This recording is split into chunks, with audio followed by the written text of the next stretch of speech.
the back end logistics of all this. Okay, we've got the recording started. Okay, good. So this is the March 26th meeting of Alaska V3. And let's start off as we did with introductions before. Although many of you have been through this, so let's keep them somewhat brief, but who you are, what brings you here today. And I want to try again with the question that we used last week. It kind of fell kind of half flat, half interesting, but I still want to play with it. And the question from last week was, what signals are you noticing about the future? And the idea with these signals, and there was a link from down below, is that these are kind of the subtle little things that are going on that you might, miss if you weren't looking for them. That kind of tells you that there's something happening about the future of Alaska and where things are going. Not the big, huge things. They're having a heck of a discussion in Juneau about permanent funds and stuff like that. But I'm talking about the little things that tell you that there's maybe something special going on that we don't want to miss, that might be telling us something subtle there. So what are the signals you've noticed in the last week about the future of Alaska? And brief introduction, what brings you here, and a signal or something interesting you'd like to share. And I'm just going to arbitrarily work off of the screen that I've got here and ask Sarah to jump in. Yeah, hey everyone. It's good to see everyone this morning. Good to see you here, Ben, as well. As most of you know, and I think Ben does as well, I'm helping a bit with the content and the messaging here with Alaska V3, but a personal interest invested in the future of Alaska through my own frustrations from the education system, not feeling like there was a lot of opportunity outside of the traditional college path for me, or not much support in that. So, a focus in youth and entrepreneurship, and as always, of course, content creation and development.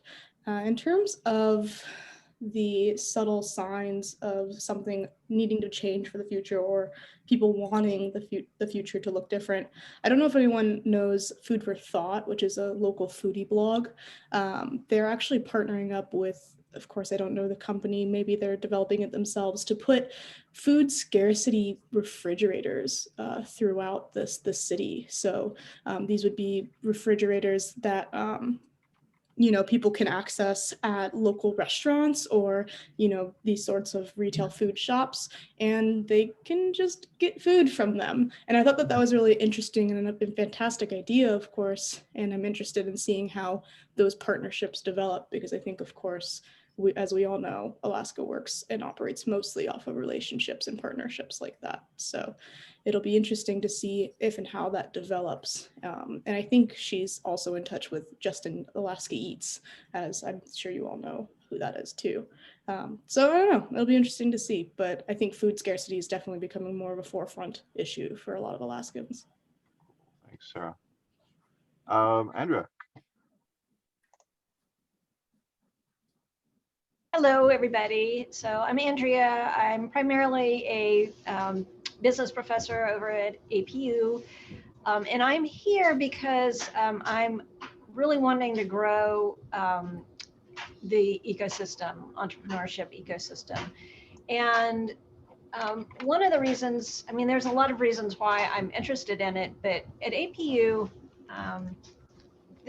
there is a really big interest in entrepreneurship throughout all of the different programs. So the class that I'm teaching now, not all my students are business students. Some of them come from the other departments. So there's a lot of people who are interested in outdoor studies, for example, that are interested in maybe becoming businesses within that, or building businesses out of that degree. And so we've been talking a lot internally about expanding our offerings in entrepreneurship at APU.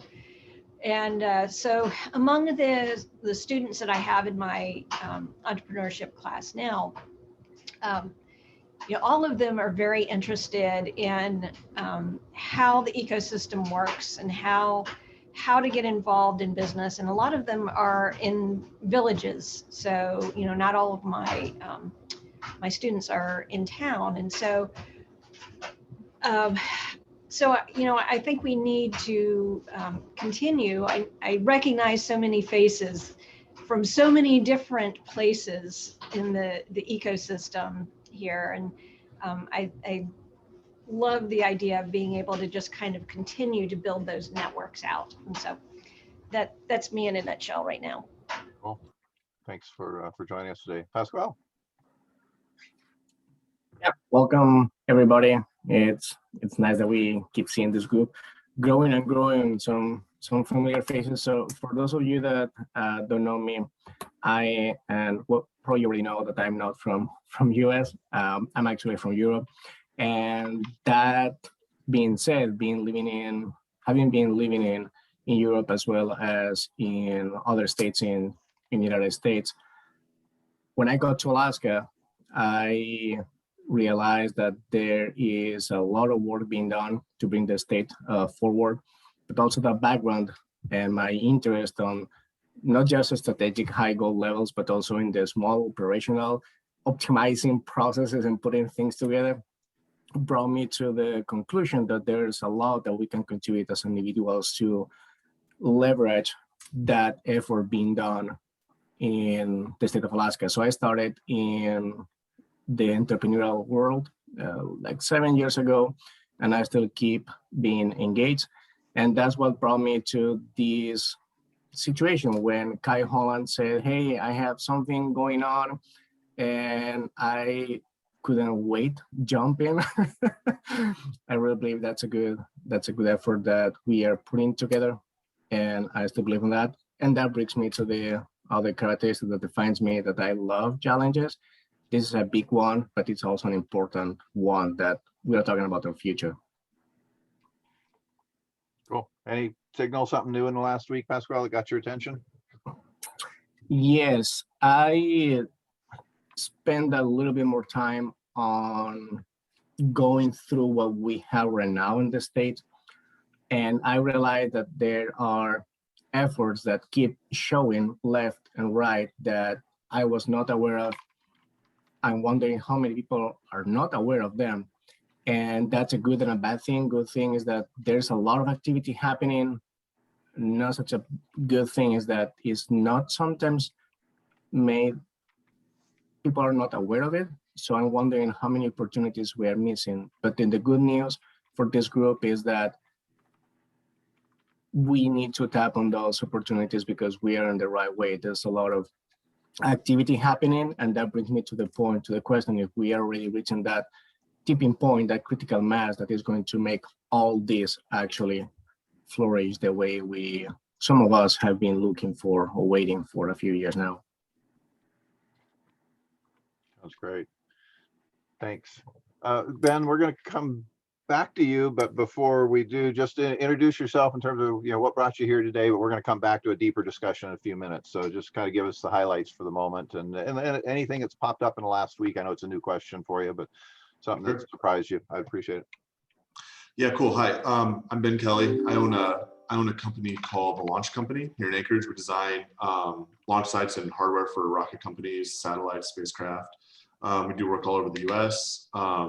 Small team, I think we've got 13 full-time and 6 contractors. So just shy of 20 building hardware down in Ship Creek. So I think we can say for the signals, you know what? I had a great conversation I'm seeing a lot of people kind of starting to pick up that spring energy and have more conversations, things that I think had gone pretty quiet in 2020. I do a lot of mentorship of different startups and try to connect with people. And I had a great call yesterday with a really smart team working on a high-tech idea. And I said, oh, cool, well, let's find a time to chat again. What time zone are you in? And they go, we're in Anchorage.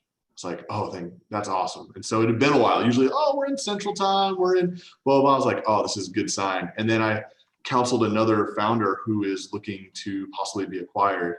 And so we're being acquired. That should close in 7 days. But another founder has potentially got an acquisition in town, which is really, really cool. So yeah, I think those are positive signals. That's wonderful news. Thanks. Yeah. Tracy, good morning. Good morning. Thank you. I'm having technology troubles, so as I switch between platforms, forgive me. Hi, I'm Tracy Stewart. I was here a couple weeks ago, and I'm glad to be back. Had some conflicts. I actually know Kai from my APU days, and am I am, I think, less of a sort of classic entrepreneurial mindset, but I think I bring a number of things to the table and happy to repeat those when they make some sense. Signals, I know, Kai, I think you're probably asking for kind of more of the entrepreneurial signals, but I think the one that stands out for me, and it's probably a little bit older than a week, but not a whole heck of a lot, is the power of the tribal healthcare system in its role in our management of COVID, both testing and vaccinations. And Alaska is rarely at the forefront of anything, and particularly in a traditionally red state with a governor that has been loath to issue emergency orders. And again, with all respect to people's politics, it is interesting to see us being as far ahead as we are. And I know there's multiple factors, including we got larger batches and we're getting monthly batches instead of the time frame that more road system states are getting. But the contribution, I think the awareness of the contribution of the tribal healthcare system and its ability to manage large scale infrastructure projects in a complicated state, I think is an interesting ongoing development for us that I hope the state continues to wake up to for the possibilities. So thanks, Kai, and welcome everybody. Great. Thanks, Tracy. Elijah, good morning. Hello, good morning. My name is Elijah Goodfarm. I've been working on Planetary Health Zone, which I hope to be a long-term live work entrepreneurial startup studio in Wasilla. And one of the things I wanted to bring to the table, you'd said about the mission statement or whatever, or honoring the native lands. The thing that came up for me was the kind of 7th generational principle, which kind of just basically says, every decision, be it personal, government, or corporate, we must consider it how it will affect the descendants of the 7th generation in the future, so that the pristine skies, fields, and mountains will be here for them to enjoy. So just that kind of principle kind of came up, just really like the long-term vision of how our decisions today are going to affect the future, I think is kind of really interesting. And also while we're talking about, honoring the native peoples of the land, I think it would also be really wise for us to kind of reach out to these different native organizations and invite them into the conversation. So yeah, that I kind of tapped into a little meeting about agriculture here in Alaska yesterday. I don't know if anybody else caught any of that, but it was very interesting, and there was a lot of people, a lot of really nice people, kind of had some good things about generating food and economy here in Alaska. So yeah, that's about it, and nice to see everybody. Good morning. Nice. Thanks, Elijah. Good morning, Laura. Welcome. Hey, I'm here because, oh my goodness. I mean, I'm here because of most of the reasons people have already said. I want to be a part of the ecosystem and, help make that flourish and try to find ways to unleash capital. And I want to connect and network and, get back to some of the things that were available to me a few years ago when we all had a really good networking opportunity at the boardroom. And I don't have anything positive this week in terms of signs. I got nothing. I feel like negative signs could also be valid, though. What was that? I feel like negative signs could also be something worth focusing on, if you have anything, of course. I mean, I'm just discouraged by the plateauing of the vaccine or the COVID. I think that's pretty discouraging. I'm pretty discouraged by the politicization of some of the things that shouldn't be political, and we should be further ahead. We really should. Personally speaking, I think this is a time for us for really big and more risky pivots. So on the one hand, I'm kind of personally excited about our future. And on the other hand, it feels like really high risk. And so it wasn't a fun week for me. Okay, well, thanks for joining us today and sharing that. Margie, I think you're up. Great. Yeah, my internet just dropped, so I'll say hi on video, but if it makes my audio choppy, let me know. I am here in Anchorage or Dagayakak on Denny in the land. I am the Fairbanks Climate Action Coalition. So I work with a bunch of volunteers in trying to build out alternatives that will make our economy more resilient and diversified. So I am thinking about a bunch of things as always, but the oh wait, which one was I going to choose? Now I'm just thinking about the ones I wasn't going to talk about. That's kind of like riding a bicycle and trying not to hit the tree by staring at the tree. Yeah, right. Well, I mean, the thing that's like emotionally pulling at me is I testified in the Senate the Senate Resource Finance Committee. Anyways, it was about the HJR 12, and it was the legislatures in pushback to the Biden administration's moratorium on oil and gas leasing, and that testimony in terms of who was invited to testify, who was given unlimited time versus who was given 2 minutes to speak, has me thinking a lot. And it just was very, very visible what we're up against. So that that was what I was not going to share, but it came out anyway. And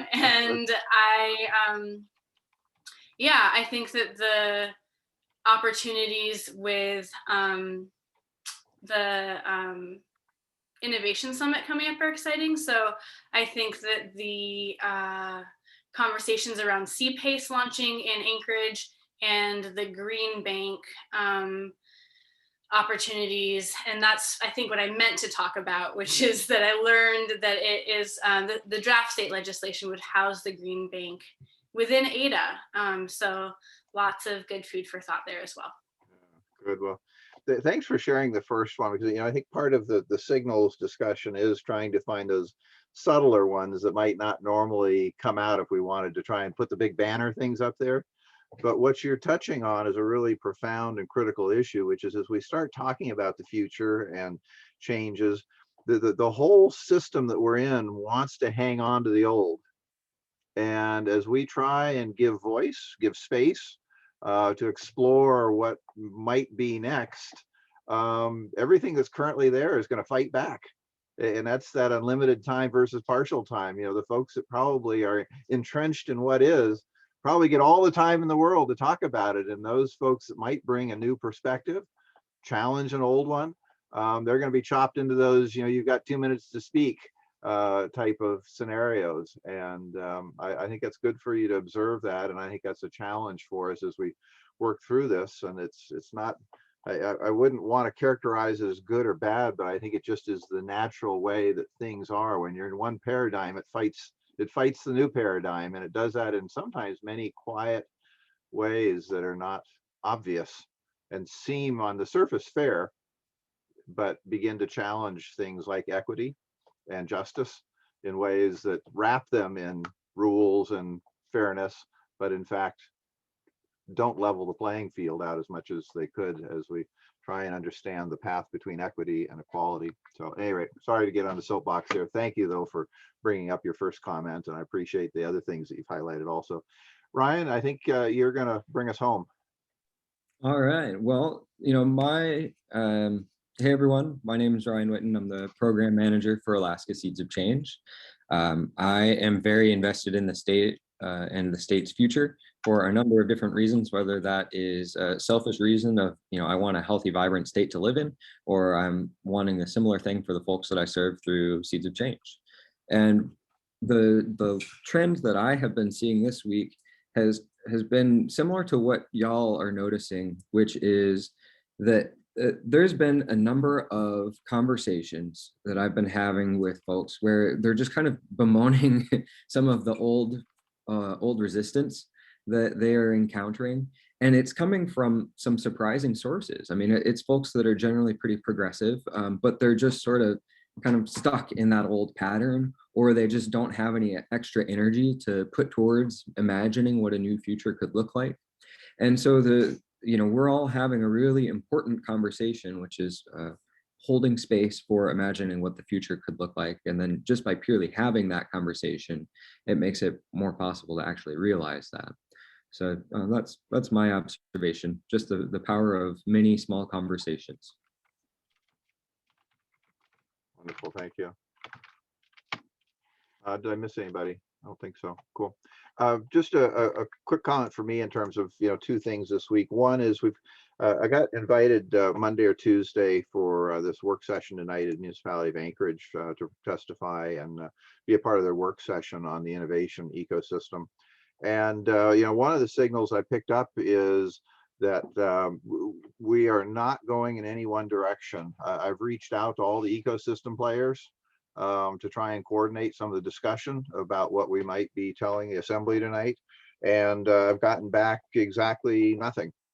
Everybody's off pitching their own idea, but nobody's wanting to try and get on the same page. And it's just that's driving me a little bit nutty, and maybe why I'm a little burned out today. The other thing, though, that I've shared with a couple people this week is I got exposure on Monday to the Arctic Innovation Competition submissions.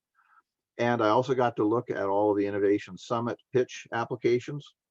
And I was also seeing the list of companies going through UA Business Plan competition tonight. And I was looking at the Upstart Alpha that's having their graduation ceremony tonight. And when you start adding up the Upstart Alpha Accelerator participants, the Alaska Business or the UAA Business Plan competition folks tonight, the Innovation Summit folks that have applied, the 76 folks I'm looking at in the Arctic Innovation competition, and you start looking at that, it's actually a pretty phenomenal amount of activity going on. Kind of to Pasquale's point is that not a lot of people get to kind of see under the hood at what's going on there. And it's really quite, encouraging to see all of that. And Sarah, to your question, surprisingly, there's very little overlap. There's actually should have been more overlap than there was, because everybody's doing their own darn program and they're not connecting from one program to another. But on the other hand, it's encouraging to see all this. Now, if we could get those folks all connected, because what I've observed in doing this stuff for about 7 years now is that the folks that really make it big, they go through about a 2-year cycle of hitting all these different events and activities and the iterations of team building and feedback, but they have to be connected to make it through those different processes in there. And so at any rate, so MOA, the fragmentation there, the number of people submitting in there is really cool. Couple quick things here, moving on, and I want to come back to Ben. First off, I just want to encourage all of you to make connections with folks that are here, folks that are not here. And if you heard something interesting, if there's somebody here that you want to follow up with, please make sure you reach out and do that. This conversation is just kind of the beginning of what I hope are more conversations going on that each of you may have with others in your circles or others here you want to catch up with outside of that. Second, I want to just acknowledge that we don't have a land acknowledgement yet. And as I mentioned before, I want to put that out there, but I also want to put it out there that I didn't want to just lurch into just copying somebody's and doing it for the PC sake of doing it. I value them. I think it's important as we work through some of our principles and what we're doing that we work on a land acknowledgement that reflects what we're doing and our relationship to the land and the peoples of the land. But I'm not just going to lurch into one just to say it and feel PC good about the fact that I did it. So it's out there, but we don't have it yet. So let's circle back around for a moment and talk with Ben. And I want to explore a couple things. And I guess, Ben, I kind of want to, negotiate a little bit here because, I have some perspectives in terms of what's so interesting about your journey to where you're at and where it's going. I also suspect that there's something that kind of attracted you to take the time out of your busy life to show up today for an hour, which I really respect. And it, quite honestly, it's kind of curious to me because, I know how busy you are. I know we're all very busy. And, this gathering continues to, lurch along at this point as we explore it. And I'm just really, every day as this AKV3 comes up, I find yet another person who somehow is connected to this idea of looking beyond. I had a wonderful meeting yesterday with Kathy Lacani, who's the director of AvTech. But so I'm kind of curious about your story that brings you here, but I'm also kind of interested in your perspective of why did you carve out a few minutes to be here today? And do you have something you want to bring to us? Are you interested in just learning about what we're up to? Kind of where are you at, and how does this connecting up with your activities? Sure. Yeah. Appreciate it. I mean, so for us, or I guess for me first, I saw, I think I connected with Sarah on LinkedIn, and I think I'm always interested in connecting to new people in the Alaskan ecosystem. And I think that it was a op-ed in probably Journal of Commerce that I thought was really great. And we connected, we've been chatting a little bit. And, I know Kai, I mentioned to you when we spoke, maybe a couple months ago, a little bit about V3. And then I heard Sarah was in it. I'm buddies with Ryan Witten. We're both on Alaska World Affairs Council board, and hang out as well. And so I was just like, oh, great. Like, I know a couple people, these are good people. I want to see what's going on. I think, also speaking personally, to Sarah's point about, are they the same people? There was a lot of momentum, it felt like, in, the ancient history of 2018. And there was a lot of events, and every weekend I was on top of the Willowa roof, meeting new people and doing new things. And then for whatever reason in 2019, it just evaporated. And then in 2020, something happened. It's kind of a blur. I don't remember. We were unable to get together for some reason. And so now I just feel a lot of like renewed momentum around people wanting to build. I'm born in Fairbanks. I was raised in Nikiski, Alaska. I went to UAF. I have a master's from Ohio State, but other than that, pretty Alaska focused. I always knew I would move back to Alaska and start a business. And I'm really invested, I think similar to Ryan's thoughts, I'm really invested in making this place like to grow a family. I have a 4, almost 5-year-old. I have another kid on the way. I want them to have options and be excited about being here. And before I had those kids, my thing was like, well, who did I wish that I had when I was 6 years old, and then 16 years old, and then 26 years old, like that I could point to and be like, oh, cool stuff's happening. Like, you don't have to leave. And so being involved is kind of, with Launch Alaska, helping them out a little bit. It was a long time friend of the program, still am. I want to push that ecosystem thing. And then finally, I just realized like, I have to just make my business successful. And that will be, that's 95% of the ecosystem work. So I spent the last 2 years really tightening up on LaunchCo, built that up to an acquisition. So we're fully bootstrapped company building space hardware, which is really cool. We're getting bought by a company called Voyager Space Systems. And so now I'm kind of like at this point where I'm like, back to the ecosystem, right? Like, okay, cool. So as bad as it sounds, it's almost like, well, I have a little bit of credibility now. Instead of just being like a guy on the soapbox on the corner, like I still am, but now I can also say, and I sold a company, right? And so I think that's kind of what's bringing me back around, and also just the general excitement about always trying to build it. I take a lot of meetings every week, just like yesterday, I talked to three young people who were doing the NSF I-Corps program and needed an interview. And I don't even think I was product market fit, right? But it's just try to chat with 3 or 4 groups every week to try to keep momentum going. So very excited about what y'all are working on here. And if there's a way to help, I would love to help. And if there's a way to be a friend of the program, then I'll just do that. But that's kind of the perspective, I think, of where I'm coming from. That's fantastic, Ben. What's your thought about how we think or approach the issue of making Alaska more ready for a next economy? Are we, or do we just kind of sit back and I mean that the way I said it, do we just kind of let it happen because it will happen? Or are there some purposeful steps or purposeful ways of thinking that you think are necessary to kind of turn the corner?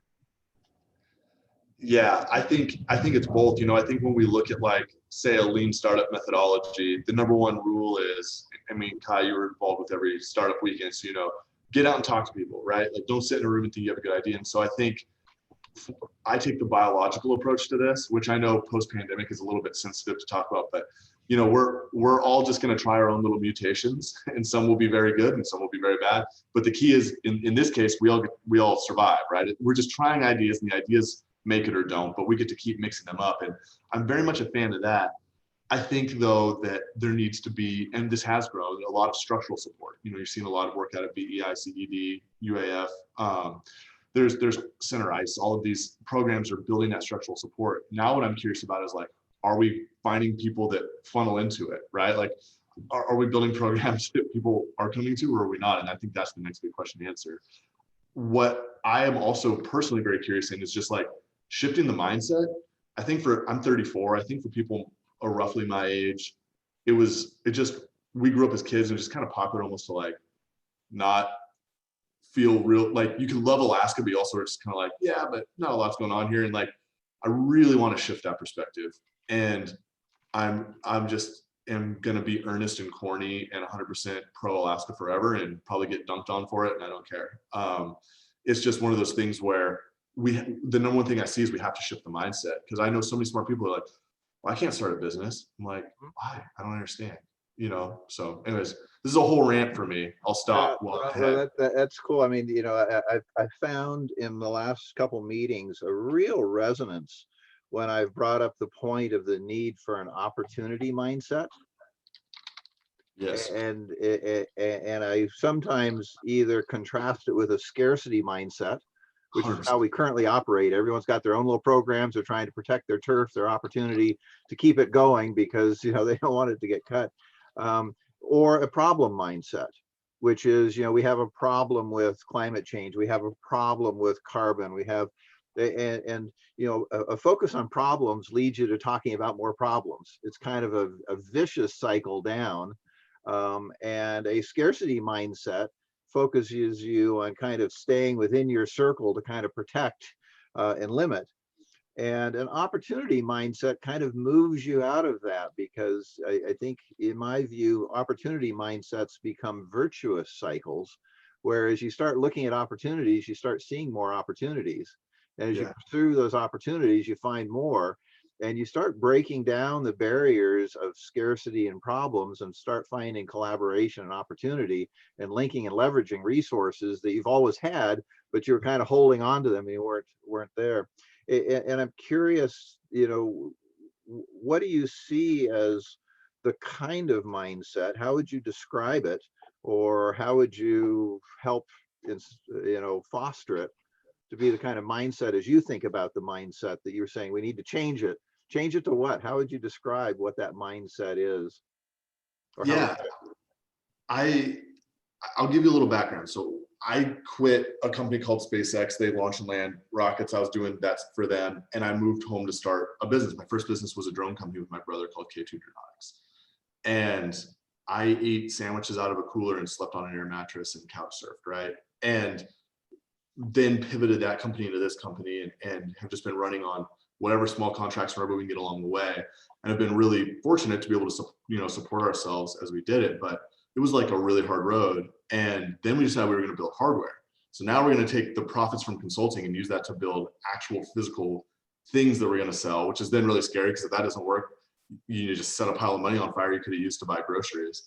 And so I think there's two things. One, and it is there's kind of a light and dark version of this. I'm going for the light version of just like, we don't have a choice, but like in the good way, right? Like, hey, we don't have a choice. So like, get excited about it, let's do it. The thing that I think fuels that for me is just, I didn't have a choice with my company. Like, there was no fallback plan. I put everything in U-Haul and driven to Alaska. I had a newborn. It was like, we gotta make this work. And that's scary, and I would never tell anybody, you know, that was my friend and probably not even my enemies, to do it, because it's really risky and really bad, but like it helped, you know. And I think from a macro point of view, that's like where we're at with the state. Speaking personally, I think our leaders have this idea of, it's a borderline kleptocracy, right? They're stealing what they can on the way out, and they're trying to put us in managed decline, and it frickin' sucks. And so I want people to instead be like, well, I see what they're doing. I would like to do something else, and just take that little step. And what I found is we often, kind of your point, get stuck on big steps. If you woke me up in the middle of the night and were like, hey, build something that's going to go to orbit, I'd be like, what? How do I even start it? But it was 2.5 years of really little steps that built to that. And it's those little steps that lead to the big steps. And the piece that connects those little steps into being big steps, in my view, is imagination. I was thinking about this just the other day. We came out of the boardroom, we had an office there, and last year in February of 2020, we leased the old Anchorage Community Works warehouse, which is where I am now. And I was like, we're gonna fill this thing with hardware. Like, that took some imagination, being able to actually picture it. And of course, then COVID hits and the warehouse sits empty for a year. But anyway, so it's full of hardware now. We're building a lot of cool stuff. It's really great. But I think, Kai, it's that scarcity mindset. What can move you out of it is imagination, like believing you can do it, but imagining and visualizing. It's this form of almost manifestation, right? Like living as if, like you've got to take those steps and live as if, because otherwise your mindset is creating your reality, and stretching that is really scary and really hard. But I think that's the critical piece I would add in that I think we're missing here. That's why I love Launch Company. Whenever people are like, well, these are the companies we can do in Alaska, I'm like, we send stuff to space. And what? And by the way, almost all of our clients are out of the state, so we're bringing new money into the state. We're not just like moving the same dollars around in a funnel, right? And so those things are important. And I last thing I'll say about this, because again, I love to just go on and on, is if you're shooting hoops, down on the park strip, who are you going to be playing against? Maybe some kids from West High, East High, Diamond, whatever. Maybe like every now and then a UAA person shows up and you're like, wow, I'm playing basketball against a D2 college player. That's dope. If you're shooting hoops in LA, you don't know who's going to show up. My friends and I used to go play like in Pasadena, and kids from like USC and UCLA would show up, and of course like dunk literally in our faces, right? But the point is that like, you can see how they play, you can see how they move, you can kind of, it helps that imagination happen. You can be like, oh, like this guy walks like I walk, he moves like I move. Oh, I learned how he does his crossover. That's kind of the difference we have here. So it's important to get these stories out. Like my goal in life is for somebody to see me, like do something neat with space hardware and be like, well, I saw him at the supermarket the other day. He was like sniffing papayas, and he looked like an idiot. Like if he can do it, I can do it. Like that's the goal, right? It's just demystifying this and taking the scary out of it and just being like one step at a time. Wonderful.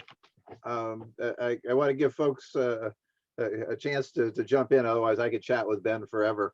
What would the rest of you like to throw out, Ben, or pick up on some of the things that have been said, or some of the things I see in the chat?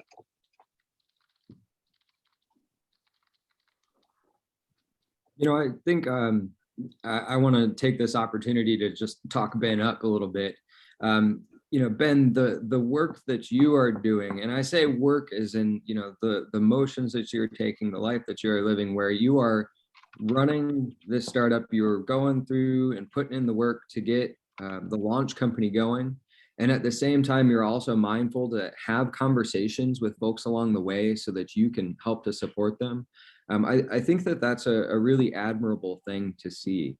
I watch the work that you do, giving time to the Alaska World Affairs Council to pull in international perspective, to bring back knowledge from the lower 48 to Alaska, because you're really passionate about this state and about what could be done here. And you're putting the work in. And I think that a lot of times it's easy to say, oh man, this isn't how I want it to be. And then you just kind of like throw your hands up and you sit back. And what gets me excited is to see the people who are walking the walk and who are putting in that work. And so thank you. Thanks, Ryan. That's really nice. Appreciate it, man. Margie, I'm going to try and suck you into this. You have a really interesting perspective as a regenerative economist. I'm still getting I just love saying that. I'm still trying to understand that. And Ben, I'm not sure if you know that Margie is a regenerative economist.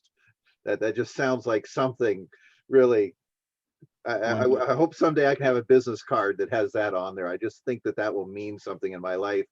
But I'm curious, Margie, as you think about the work that you're doing and the just transitions, regenerative economy kind of stuff, how do you view what Ben is doing, building the launch company, and how that fits into the future and the work as you look at it in terms of the framework of regenerative economies. And does it fit? Is it part of the other economy that you're trying to move people away from? Is it part of what you're trying to move to?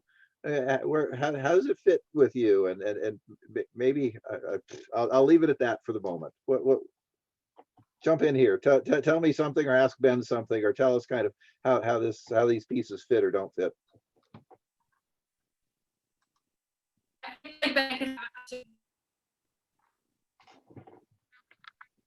Right. Yeah, I think in real time, 'cause I feel like I know enough about the company to be able to answer. I just wanted to relate interconnection and stable. Can you all hear me?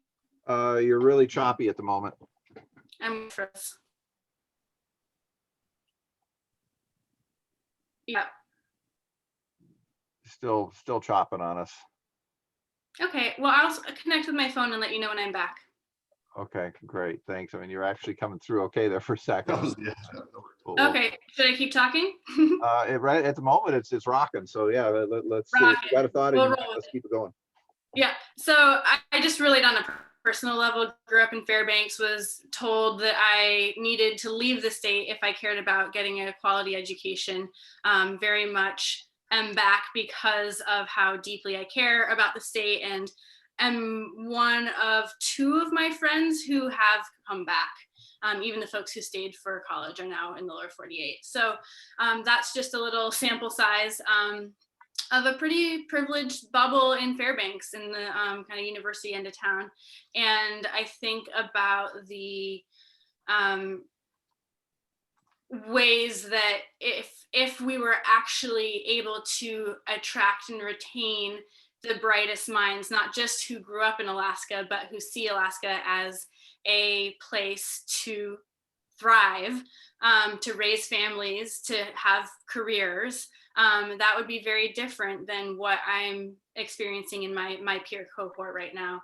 And Ben, I'm curious if you're, if you're, to be quite frank, like who are the folks who are buying the products that you're making, and are there ways that, the materials and energy that go into producing them can be renewable? Yeah, that's a great question. So the people that buy our products are aerospace companies. So like SpaceX, Relativity, Firefly, Astra. They're all trying to, build spacecraft or build rockets to open access to space.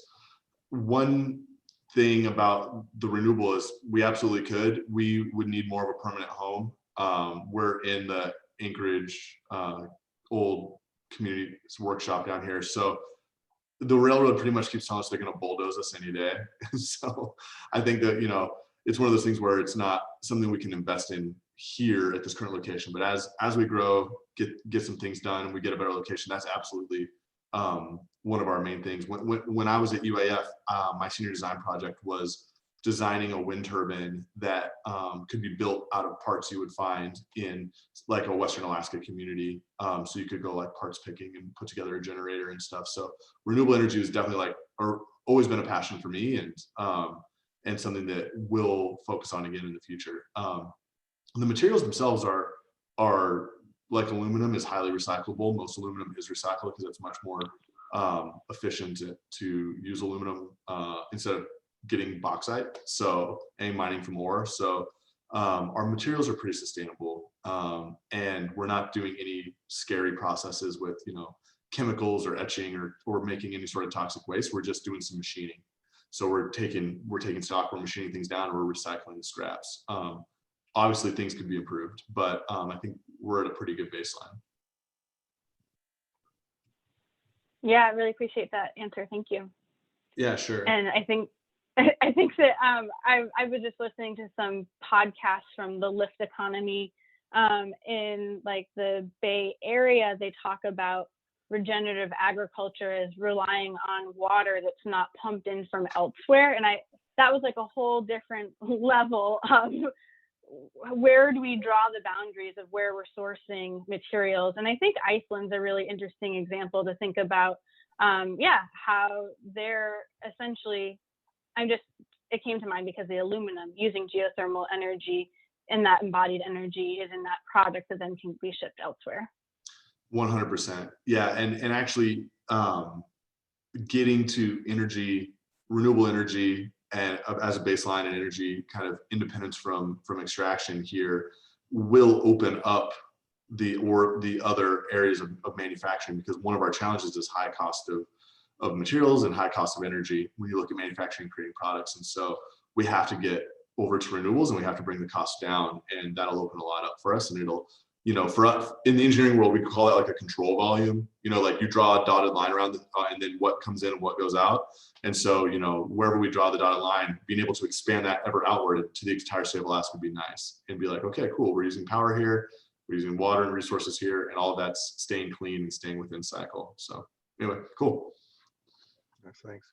I'm mindful of the clock. Anybody have any final questions or thoughts you want to bring to Ben while he's here on anything we've talked about so far? Yeah, I would like to jump in that congratulations, Ben, for all you've achieved, which is not a small task. And especially when we are into something so cutting edge as it's spatial exploring and SpaceX, which is not a small company at all. Yeah. And so anyway, congratulations and kudos on that. And I wanted to highlight something that is being on multiple conversations, and you perfectly did it, which is not create a company here and then the company leaves the state, and there it goes, all the effort, hours, money, and resources. And it's completely reasonable. I'm not saying that that's a bad thing. I'm saying it's understandable. You did the opposite, which is the healthy for the state approach, which is companies come here because of X, Y, and Z, but we end up importing more than we are exporting companies. So that's a good trend that we somehow we can achieve and tap into it. That will create some of the boost that we need for the state. So you are, from my point of view, a really good resource in a good sense to try to tap into AK. Can you tell me exactly what brought you here with more detail? How can we bring the message outside Alaska to convince some others, or not to convince, but also show them that, hey, have you thought about it? And then create that, wow, yeah, I didn't think about it. And then they come here, because I'm positive that a lot of people, they don't know a lot of things. They know we have a lot of snow and bears, but maybe they don't know that you can have a really cool company throwing stuff in their space. Yeah. And do it from Alaska. And then guess what? You can go and fat biking or skiing at 6 p.m. Exactly. and come back to work the next day. Exactly. So congratulations and welcome. I really appreciate that you're joining us. Thanks. Yeah. I mean, so I joined this community. One note on that. Thank you. One note on that is I joined a community called Founders Summit, which is, I think it's like 500 to 600 remote knowledge workers who are building distributed, remote first companies. And I am really keen post-COVID to like organize an event that attracts them up here. And by the way, have a map and a plan of like, here are the cool places you can go co-work, here are the places, things you can do. Because I think that that's something that's, really popular in Iceland. And I took my partner, Jenny, she moved to Alaska in 2019, and we went to Iceland that fall. And that was like the hip millennial spot. And we got there, and the person renting us the car was like, "Oh my God, you're from Alaska?" And I was like, "Yeah." And she's like, "I would love to go to Alaska someday. You guys have trees." I was like, "Cool." And so when Jenny had been in Alaska for one summer, and then it was fall, and we toured Iceland, of course, it's beautiful. She's like, "Dude, Alaska has all of this. Why aren't we just like killing it with the knowledge worker economy?" And I was like, I think it's a marketing thing. So that's something I'd love to like see some more effort put into. The other thing I was going to say is the number one stipulation of the buyout of our company was that it does not leave Alaska. And you might say, well, how can you enforce that? Once you sell, they can do whatever they want. But everybody that works for them is Alaskan. So if they're like, okay, we're moving the company to Colorado, we'll be like, bye, good luck moving an empty shell. So that's kind of like the plan, but they agreed to it, and it's really important we're here. And we have a commercial spaceport in Kodiak, and we have a ton of process technology here that benefits oil and gas. Is actually really useful for aerospace as well. So we have all the pieces and tools. We just got to figure out how to like remix, like we're like Taco Bell. We got to remix some of the basic ingredients into exciting new offerings, you know, but it's still just meat and cheese and shredded lettuce. So anyway, that's my rant on that, but it's really important. Oh, I did have one other thing. Building calm companies is the whole point of the Founders Summit. Rather than taking a bunch of VC and stressing yourself out and taking a swing, they're like, how can we look at other ways to build calm companies? And we do employee features on Twitter. I don't recommend Twitter, but I am addicted to it. And we sent all these profiles out, and every single one, our team is sending in like our director of operations climbed an alley in 2019. She sent him pictures of the summit. People are out on glaciers, they're on fat bikes. And I was like, holy smokes, this right here is the thing. Like, you get to work for all these cool aerospace companies, and like you said, Pasquale, like go out and be on the fat bike at the end of the day. I think that's really compelling. So the end. Super cool. Ben, thanks so much for joining us today and letting us kind of pick your brain and pick your path, understand a little bit better. It's been a wonderful discussion. In the interest of time, I want to jump to just a couple quick things so that we can hit the high points here in the next couple of minutes. One of the things I really, really desperately wanted to get into, but I'm not. I'm going to save it for next week, but I want you to think about it this week. And that is, how does the question, how long have you been in Alaska, divide rather than unite us? I'm getting sick of that friggin' question, because I get it thrown at me as a challenge when I begin trying to suggest what Alaska could be. And I get folks coming back and say, well, how long have you been here? And I know damn well the reason they're asking it is they're trying to discredit what I'm doing. And I think we need to think about that, because it is so common when you walk into meetings, you do introductions, everyone wants to say how long they've been in Alaska, as if that's the measure of it. And what I pushed back at somebody this morning on was the other question is, how long are you planning on staying in Alaska? Are you going to get buried here? Because if you're planning on staying here and maybe even going to get buried here, then, you know, let's have that conversation. But how long have you been here?